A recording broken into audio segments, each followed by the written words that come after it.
এই আলপনাটা আমার দিদির মেয়ে দিয়েছে। হ্যালো বন্ধুরা, আশা করব তোমরা সবাই খুব ভালো আছো। আমিও খুব ভালো আছি। আজকে ছিল খুব ভালো একটা দিন, বুদ্ধ পূর্ণিমা। আর এই দিনটাতেই আমার দিদির বাড়িতে গিয়েছিলাম সত্যনারায়ণ পুজো উপলক্ষে।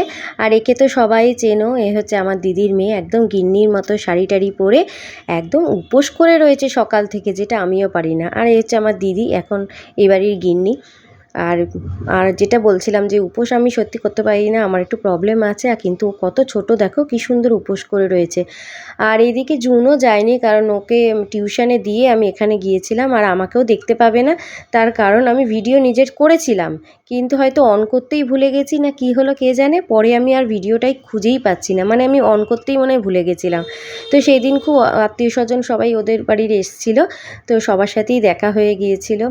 আর এখন দিদিভাই বসে পড়েছে ফল প্রসাদ, তারপরেই সিন্নি মাখতে, মানে সিন্নিটা দেবে, মেখেই রেখেছিল, একটুখানি দুধ অ্যাড করছিল। আর আমি না সিন্নিটা খাই না, কারণ 1 চামচের মতো সিন্নি খেলেও আমার পেটের ভীষণ প্রবলেম হয়, মানে আমার সহ্য হয় না, সব কিছু কাঁচা কাঁচা থাকে তো সেই কারণে। আর এইদিকে দেখো কি সুন্দর শাড়ি পরে একদম দারুণ লাগছিল সেদিনকে মিঠিকে। তো আশা করব এই ভিডিওটা তোমাদের ভালো লাগবে। আর ওই দিন না ডিনার করেই ফিরেছিলাম। ডিনারে ছিল লুচি, আলুর দম, ছোলার ডাল আর মিষ্টি। আর এই হচ্ছে সুদীক্ষা, মিঠির বন্ধু, আমার মেয়েরও বন্ধু বলতে পারো।